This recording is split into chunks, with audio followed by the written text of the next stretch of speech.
नमस्कार। आसंतु आज शिकिबा आम साहित्य षष्ठ श्रेणी विषय वर्षा कवितार किछि प्रश्न उत्तर।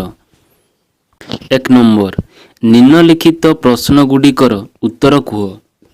क नंबर वर्षरे केतोटी ऋतु आसे? उत्तर वर्षरे 6टी ऋतु आसे। परवर्ती ख नंबर प्रश्न ग्रीष्म ऋतु परे केउं ऋतु आसे? उत्तर ग्रीष्म ऋतु परे वर्षा ऋतु आसे। प्रश्न नंबर ग मेघ माने केउठी मिलित हुअन्ति?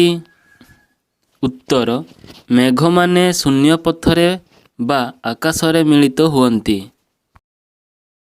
प्रश्न नंबर घ पृथ्वी सूर्यंक उतापरे केते मास उत्तप्त थिला? उत्तर पृथ्वी सूर्यंक उतापरे 8 मास उत्तप्त थिला। प्रश्न नंबर खद्यत केते बेले उड़ी बुले? उत्तर खद्यत संध्या बेले उड़ी बुले।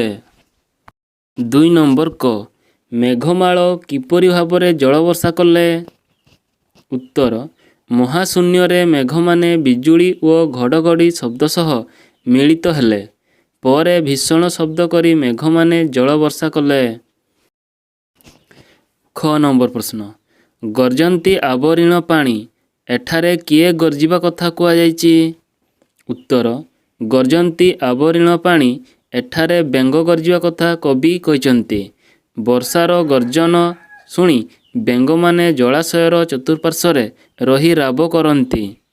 ग नंबर प्रश्न एही कवितारे काहाकू राजा बोली कुआ जायछि?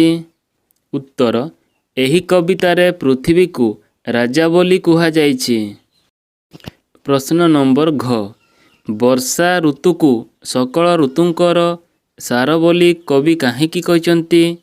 उत्तर वर्षा ऋतुरे पृथ्वी शस्य संपदरे भरपूर हो जाए।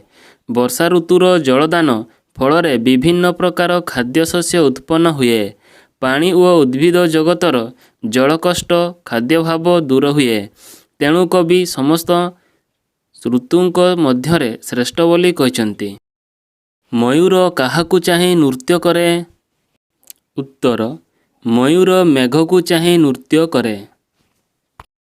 एही भली नुआ नुआ वीडियो देखिया पई आम चैनल को सब्सक्राइब करिया सहित ऑल बेल आइकन प्रेस करंतु जेतेबेले मो वीडियो अपलोड करबी सर्वप्रथम आपण देखिबार सुयोग पाई परिबे। धन्यवाद।